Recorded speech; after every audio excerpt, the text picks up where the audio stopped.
हो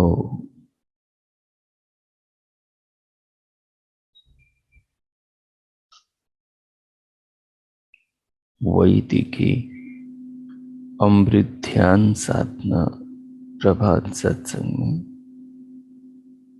आप सभी साधक साधिकाओं का, उपासक उपासिकाओं का हार्दिक स्वागत है।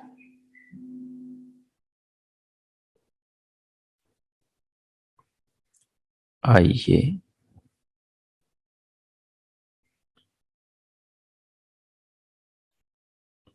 आज भी हम उन महान प्रभु पार ब्रह्म परमेश्वर के महान गुणों का गान करते हुए उनका जीवन में, जगत में, संसार में, शरीर में अनुभव करते हुए आज के इस ब्रह्म मुहूर्त को, ब्रह्म वेला को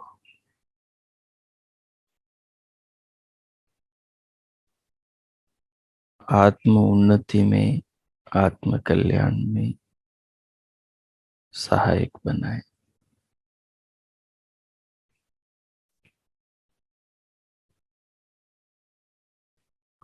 कभी समय विशेष और सामान्य नहीं होता। समय को विशेष बनाया जाता है और समय को व्यर्थ बर्बाद भी किया जाता है। जो समय का सम्मान करते हैं, सदुपयोग करते हैं, वो जीवन में समय से कुछ पा जाते हैं, और जो समय का सम्मान नहीं करते, उसका दुरुपयोग करते हैं, समय उनको बर्बाद कर देता है। समय यद्यपि कोई वस्तु नहीं,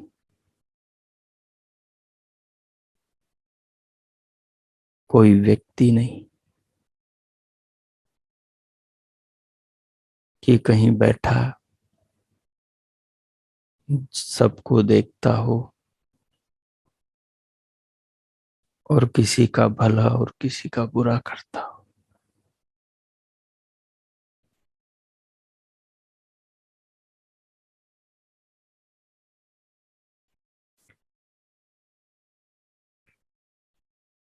समय तो एक क्रिया है।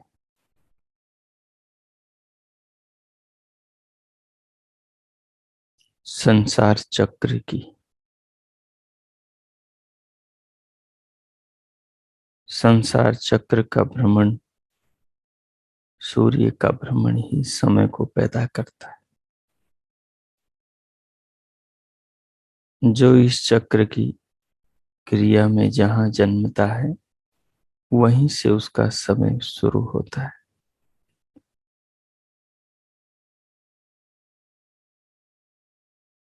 सबका तय है। जो समय के बीच में जन्मा है, वो समय के बीच में ही मरता है। हम सब समय के बीच हैं। समय के पास कोई समझ नहीं है। काल के पास में कोई दिमाग नहीं, क्योंकि काल कोई चेतन वस्तु नहीं है जो हम पर दया करे,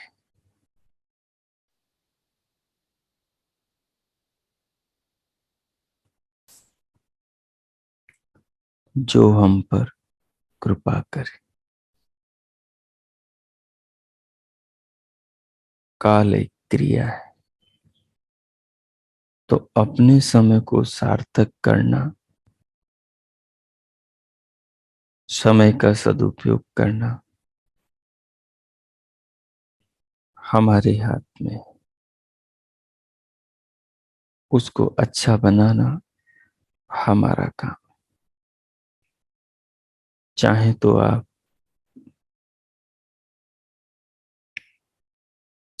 इस महान समय का सदुपयोग करके इसे सार्थक कर सकते हैं, और चाहे तो आप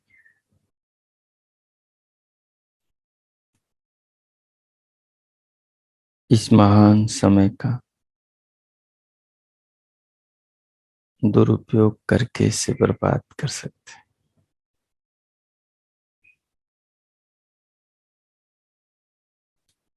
जो समय को सार्थक बनाता है,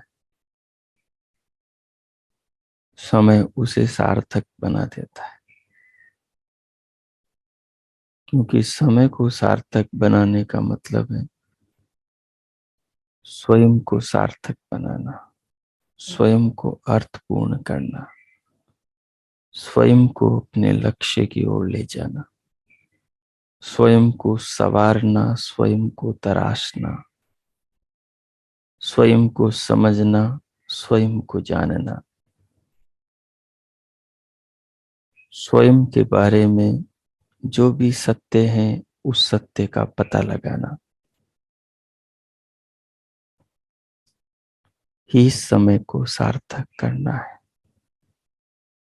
सो आइए हम स्वयं का पता लगाएं और अपने समय को, इस काल को, इन क्षणों को, इस ब्रह्मवेला को सार्थक करें।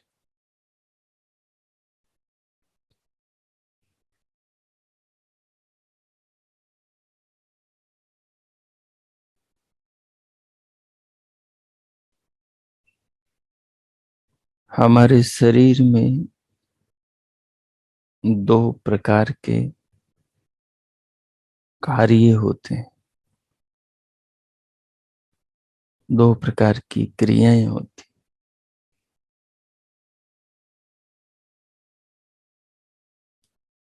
एक है प्राण क्रिया, दूसरी है इंद्रिय क्रिया, ज्ञान क्रिया। प्राण क्रिया को करने की आवश्यकता नहीं होती। वो शरीर के सिस्टम के, शरीर की भीतर की व्यवस्था के अनुसार भगवान के बनाए अंगों के अंदर के व्यवस्थित नियमों के अनुसार चलती रहती है जीवन पर्यंत। लेकिन जो दूसरी क्रिया है, ज्ञान क्रिया,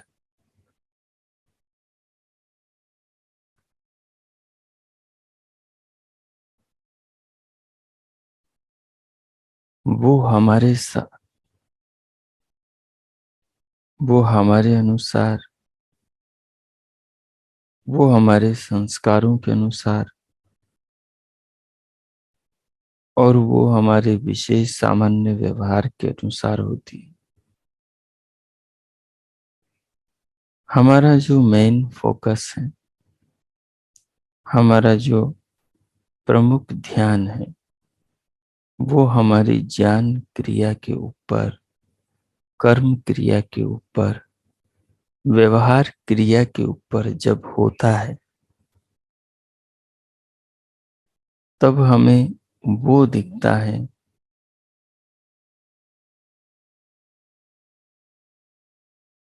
जो हमें हकीकत से अपने आप के सत्य से रूबरू कराता है।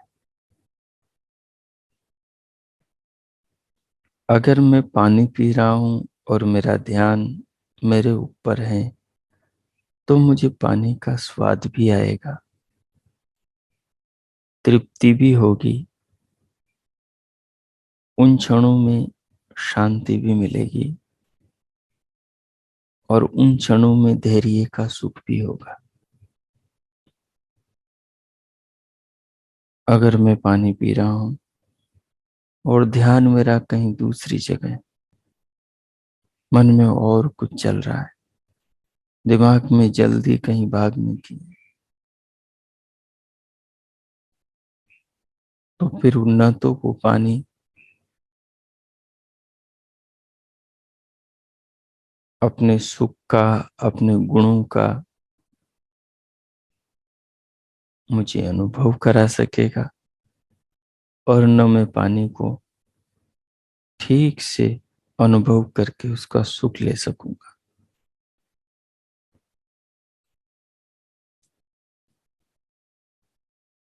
हम अपनी क्रियाओं के प्रति, कर्मों के प्रति, व्यवहार के प्रति जितने जागरूक रहेंगे,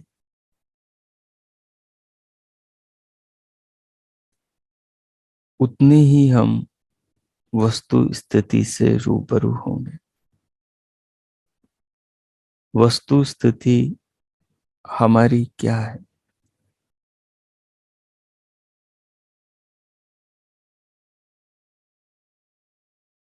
जीवन के बारे में हमारी समझ कितनी गहरी है? हमने जीवन को कितना समझा, जीवन को कितना जाना, जीवन की उलझनों को कितना सुलझाया है।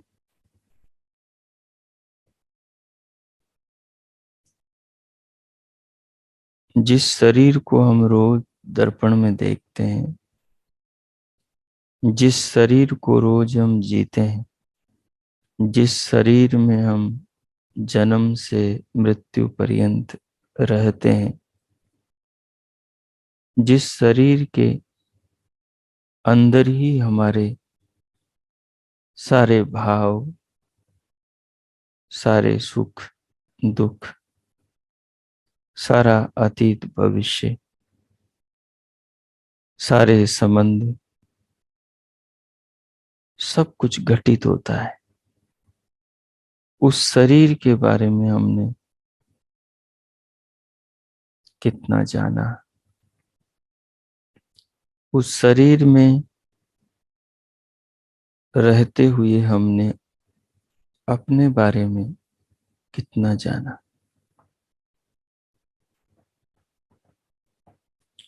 आज ये शरीर किसी का 20 साल का है, किसी का 30 का, किसी का 40, 45, 50, 60 का, किसी का 70, 75, 80, 90 का। शरीर समय के चक्र में बंधा हुआ है। शरीर का हर अंग शरीर समय के चक्र में बंधा हुआ है। शरीर से मिलने वाले सारे सुख, शरीर का पूरा जीवन काल के चक्र में बंधा हुआ है।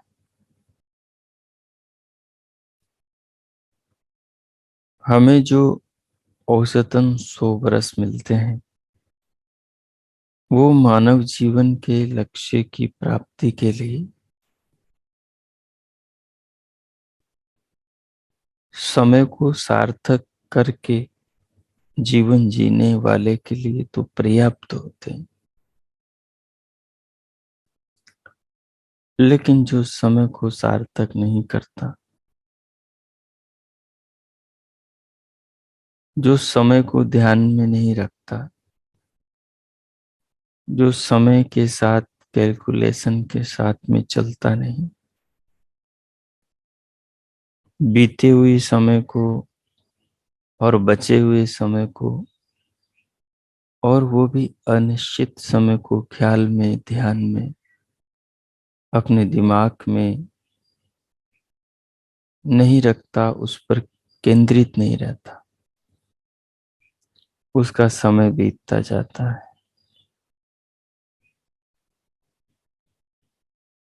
और कुछ हाथ लगता नहीं।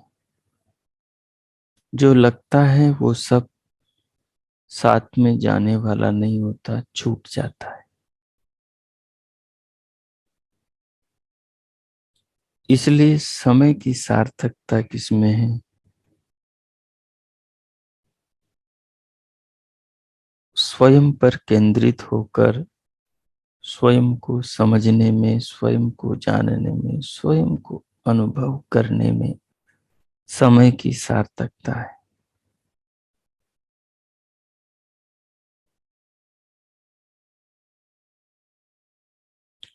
हम स्वयं क्या है?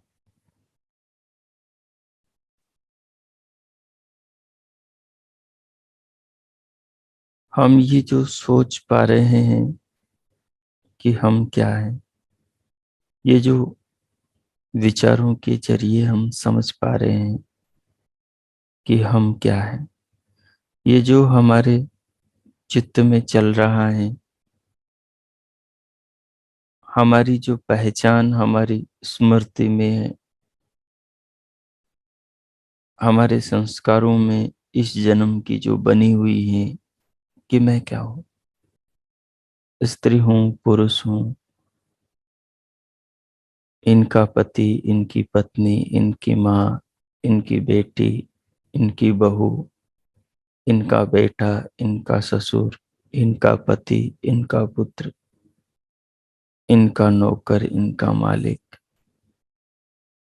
ये जो हमारे भीतर हमारी पहचान बनी हुई है, जो हमारे संस्कारों में, हमारे चित्त में स्मृति के रूप में बैठी हुई है,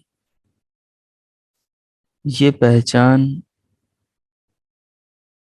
शरीर की है, ये पहचान समय की है, ये पहचान जीवन की है, ये पहचान इस देह की है, ये पहचान अपनी नहीं है, खुद की नहीं है।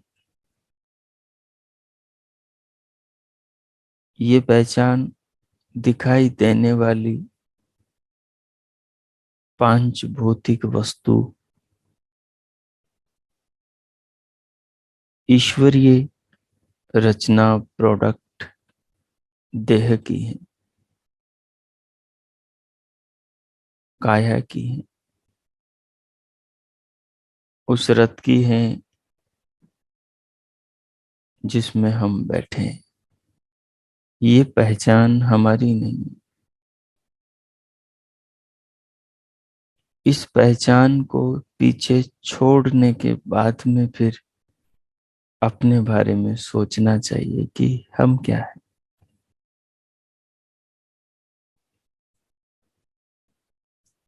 सारे रिश्ते नातों को शरीर के लिंग को, स्त्रीलिंग, पुल्लिंग, नपुंसक लिंग को पीछे छोड़ना चाहिए। देह ही हम नहीं है तो फिर देह का जो लिंग है, स्त्रीलिंग, पुल्लिंग, वो भी हम नहीं है। देह की जो अवस्था है, बचपन, यौवन, जवानी, बुढ़ापा, वो भी हम नहीं है। शरीर की जो सुंदरता, कुरूपता है, वो भी हम नहीं है। शरीर में जो हाथ हैं, पाँव हैं, सिर है, कंधे हैं, भुजाएं हैं, छाती है, पेट है, कटी प्रदेश, जंघाएं, घुटने, पाँव है, आँख है, नाक, कान है, ये सब भी हम नहीं। शरीर के भीतर के सब पुर्जे भी हम नहीं हैं। ये सब प्राकृतिक हैं, ये सब पांच भौतिक हैं, ये सब ईश्वर की रचना है। ये सब तो नौका की तरह है जो भवसागर से पार कराने के लिए साधन रूप में हमें मिले।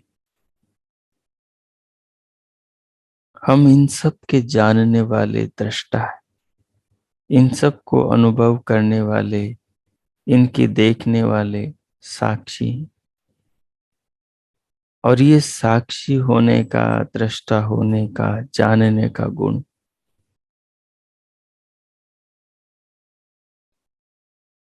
केवल चेतन में होता है। तो चेतन मात्र हम हैं, जानने वाले हम हैं। आप इस समय जो जान रहे हैं, जानने वाले आप हैं। इस समय जो सुन रहे हैं, सुनने वाले आप। इस समय जो देख रहे हैं, देखने वाले आप। इस समय जो आप कर रहे हैं, करने वाले आप। इस समय जो आप महसूस कर रहे हैं, ये महसूस करने वाले आप।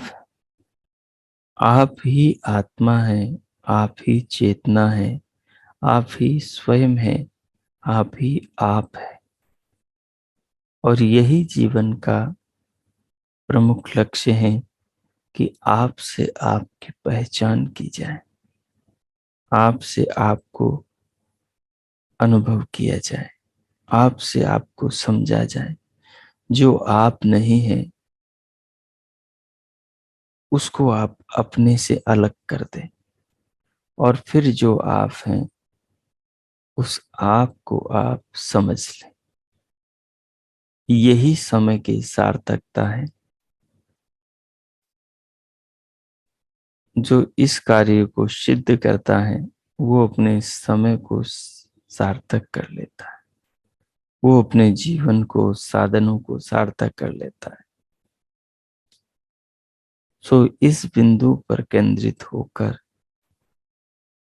पिछले प्रयोग को स्मृति में रखकर स्वयं के ऊपर केंद्रित होना है और इस समय को सार्थक करना है। जो आप नहीं हैं उसको अपने से समझपूर्वक अलग करना है, और जो आप हैं उसको समझने का, अनुभव करने का प्रयास करना है। उसके लिए अपनी आसन की स्थिति को व्यवस्थित कर लें। स्वयं को, शरीर को सीधा रखें। पलकों को, अन्य अंग प्रत्यंगों को, सबको शिथिल करें, ढीला छोड़ दें। स्वयं को शांत अनुभव करें। बाहर से भीतर धीरे धीरे प्राणों को, श्वास को लें।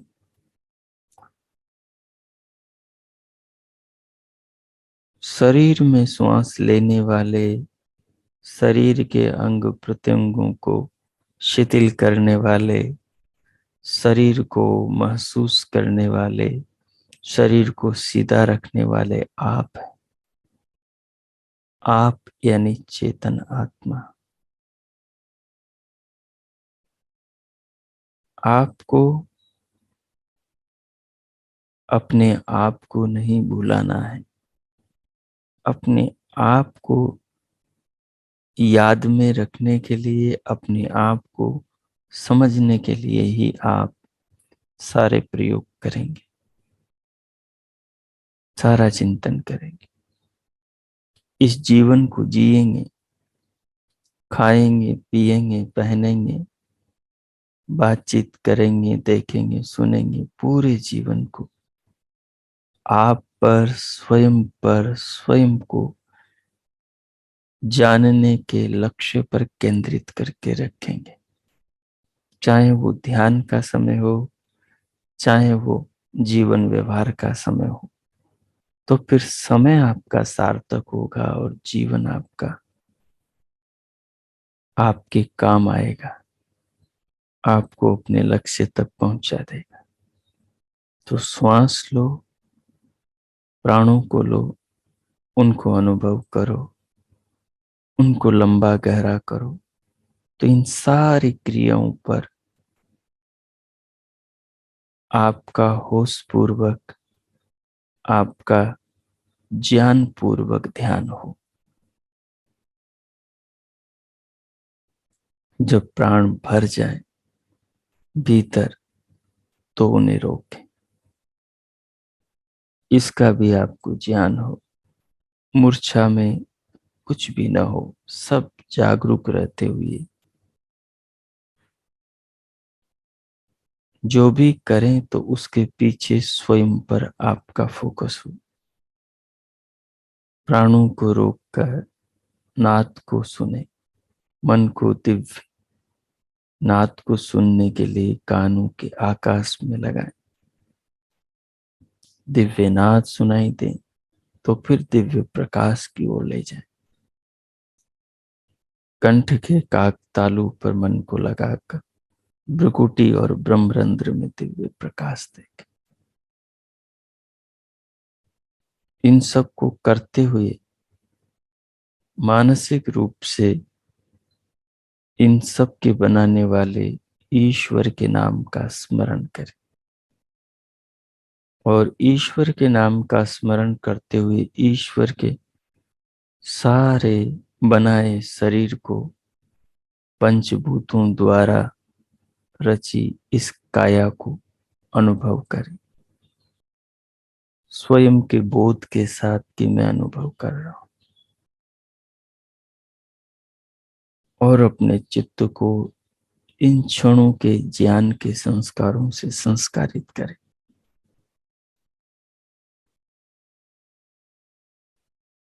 ताकि इस तत्व का संस्कार आपके चित्त में गहरा बैठ जाए कि आप शरीर नहीं, शरीर को जीने वाली आत्मा है। आप शरीर के लिए पैदा नहीं, आपको शरीर के लिए शरीर में नहीं बैठाया, शरीर के जरिए स्वयं को जानने के लिए शरीर में आपको बैठाया है।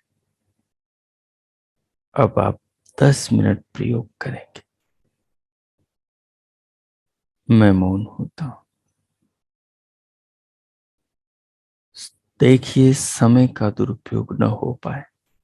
बीच में आलस्य, प्रमाद, तंद्रा, निद्रा, अजागरूकता, विषय से भिन्न इधर उधर के विचार और ख्याल बिल्कुल ना आने पाए। केवल स्वयं पर केंद्रित रहें। ध्यान में प्रयोग करें और स्वयं को जानने का प्रयास करें। ओम कीजिए।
हो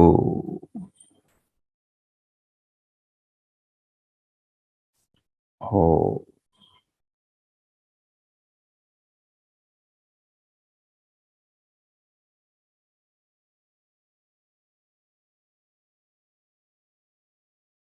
समय की सार्थकता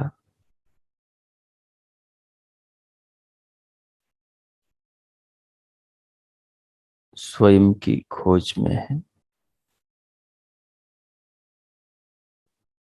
स्वयं की पहचान में है, स्वयं के साक्षात्कार में है।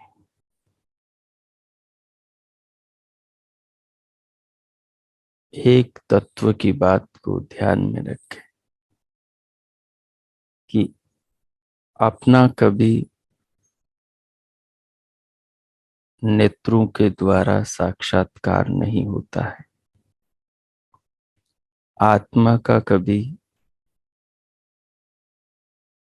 आंखों से बाहर की रूपवान वस्तुओं की भांति दर्शन नहीं होता है। साक्षात्कार का मतलब होता है निर्भ्रांत स्वयं का अनुभव। निर्भ्रांत स्वयं का ज्ञान कि मैं ये हूं।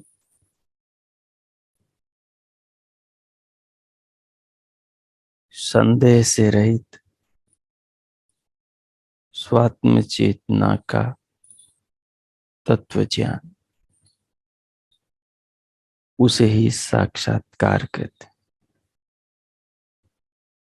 साक्षात्कार एक शाब्दिक होता है, दूसरा अनुभूतिक होता है।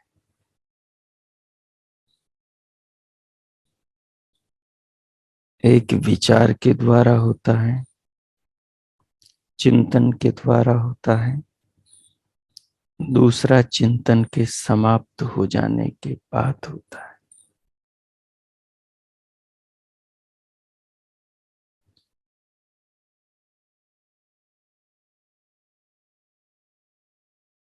चिंतन जब चल रहा हो,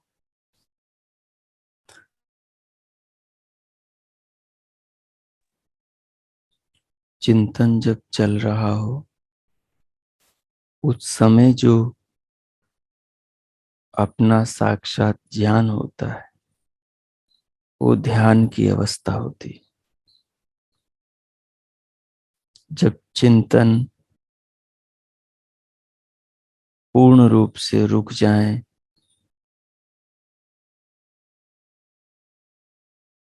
जिस तत्व का चिंतन कर रहे हैं, आत्म तत्व का चिंतन कर रहे हैं,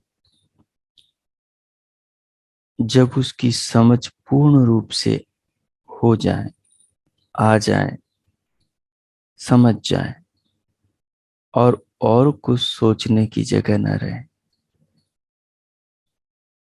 केवल वो तत्व का जो बोध है, जो विचारों के परे हैं, उसमें जब हम स्वयं को स्थिर कर लेते हैं,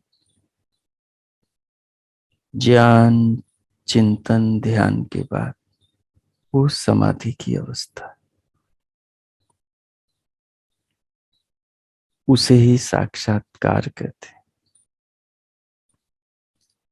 अभी हमारी ध्यान पूर्वक ज्ञान की अवस्था है,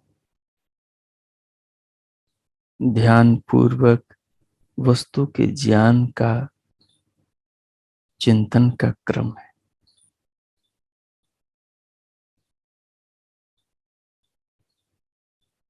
जो शास्त्र से ज्ञान होता है, शास्त्र के ज्ञान से जो वस्तु का दिमाग से निर्णय होता है, उसे भी शाब्दिक ज्ञान कहते हैं, पर वो संतुष्टि देने वाला नहीं होता, वो अपना नहीं होता, वो जिन्होंने लिखा है उनका होता है। पर उस ज्ञान की डोर को पकड़कर, उस ज्ञान के दिए को चिंतन के हाथ में लेकर जब हम चिंतन की डगर पर आगे बढ़ते हैं,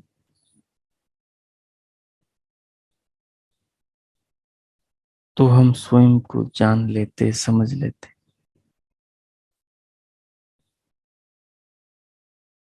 उसके द्वारा ही ध्यान में उस तत्व का साक्षात निर्णय होता है कि हाँ, यह मैं हूं। फिर जीवन के हर व्यवहार में चेतना स्वयं को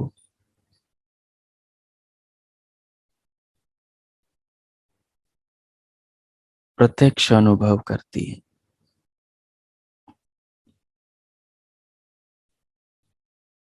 शरीर के द्वारा कोई भी क्रिया, कोई भी व्यवहार, कोई भी कार्य, कोई भी कर्म करे, लेकिन चेतना स्वयं की अनुभूति में रहती,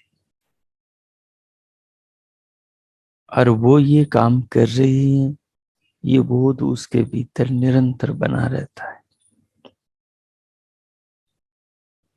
जैसे एक पानी के गिलास में नमक की डली डाली हो,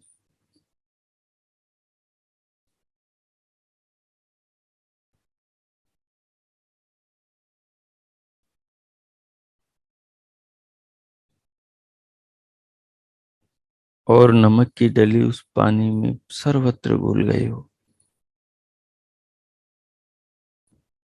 पानी को कहीं से भी चखेंगे तो पानी नमकीन ही लगेगा। जब आत्मा की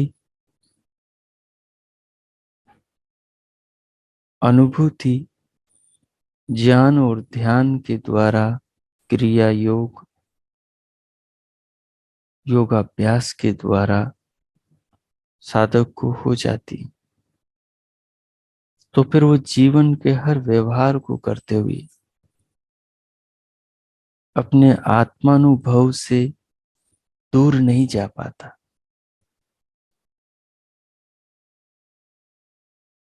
वो कुछ भी करे, उसके भीतर ये तत्व ज्ञान की स्मृति उसके चित्त में बनी रहती है कि हाथ से काम करने वाला, पांव से जमीन पर चलने वाला, आंख से बाहर की चीजों को देखने वाला, कानों से शब्दों को सुनने वाला, वाणी से कुछ बोलने वाला, शरीर से व्यवहार करने वाला, मैं आत्मा शरीर से अलग हूं। जब ये स्थिति प्रखर रूप में साधक की साधना से जीवन में बन जाती है,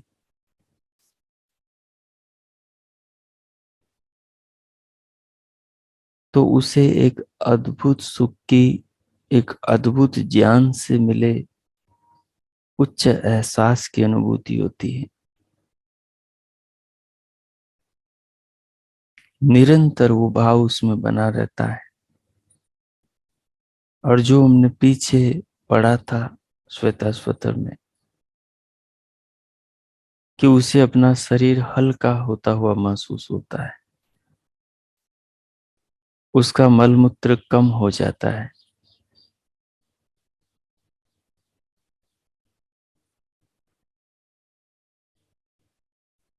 वो अधिक प्रसन्न और खुश रहने लगता है। ये सारी चीजें उसमें घटने लगती, क्योंकि संसार के विषय विकारों से जुड़ने से मनुष्य के मस्तिष्क की ऊर्जा बहुत ज्यादा व्यय होती, परंतु सब कर्म करते हुए अपने आप का बोध रखने से एक अलग ही जीवन की अनुभूति होती है। सब कुछ पहले जैसा होता है दुनिया में, लेकिन आपका जीवन और कुछ हो जाता है। इन बातों पर केंद्रित रहें और जो ध्यान में आपने अनुभव किया उसे जीवन में व्यवहार में भी लाने का प्रयत्न करें। इन बातों से जो आप समझ रहे हैं उसको जीवन व्यवहार में लागू करना है। यही समय है, इसके बाद कोई समय आपको नहीं मिलेगा। मनुष्य शरीर के बाद में कोई समय नहीं मिलेगा। इसलिए आज ही इस महान कार्य को आरंभ करें और केवल ध्यान में ही नहीं, जीवन व्यवहार में भी इसी चिंतन के साथ में, समझ के साथ में जीवन को जिए। आप इस सारे भाव को, सारे ज्ञान को, सारे अनुभवों को आत्मसात करें, अपने मानस में, स्मृतियों में सुरक्षित करें।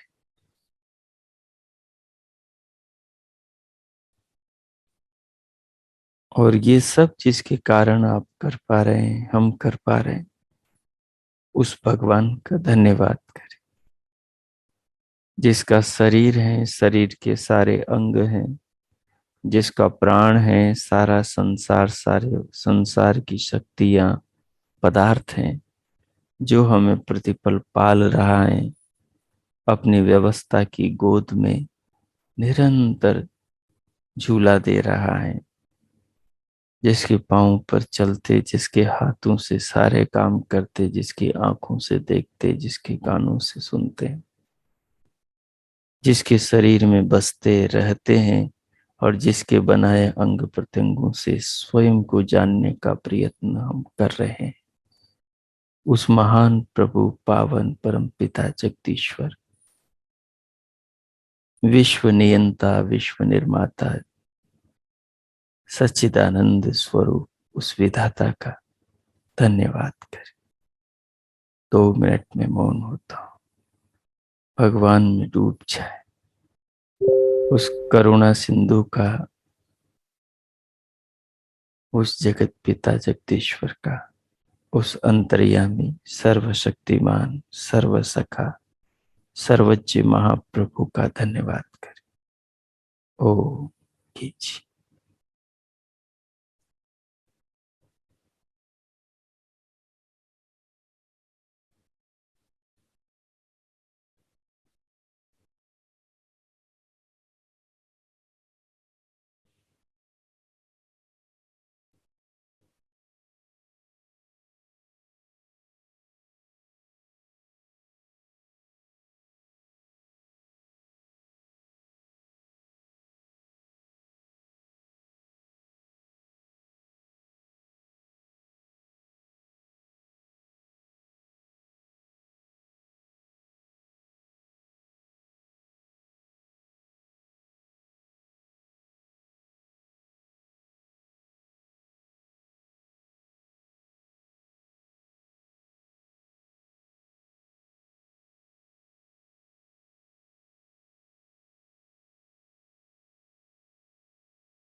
ओ ओ इस प्रकार जगदाधिपति जगदीश्वर, प्राण प्रिय प्राणेश्वर, विश्व के स्वामी विधाता परमेश्वर का धन्यवाद करते हुए, धन्यवाद के भाव से स्वयं को ओतप्रोत रखते हुए, उनके प्रति हृदय में अपार श्रद्धा और कृतज्ञता अनुभव करते हुए अब हम शांति पाठ करें।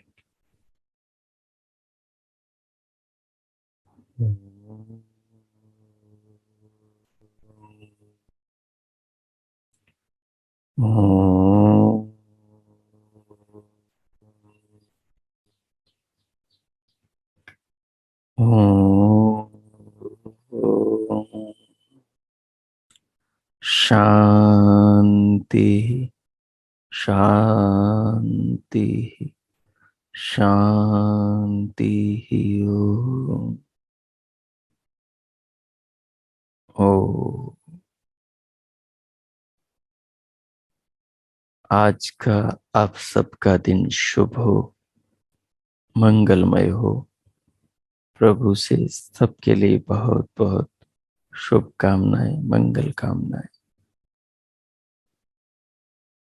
हम इस महान ज्ञान की राह पर चले।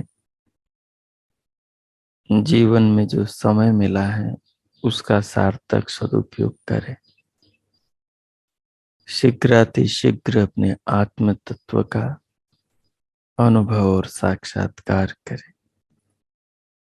परमात्मा तत्व को, प्रभु कृपाओं को, प्रभु के आनंद को शीघ्र प्राप्त करें और जीवन को सार्थक बनाएं। पुनः बहुत बहुत शुभकामनाएं, मंगल कामनाएं। इति ओम।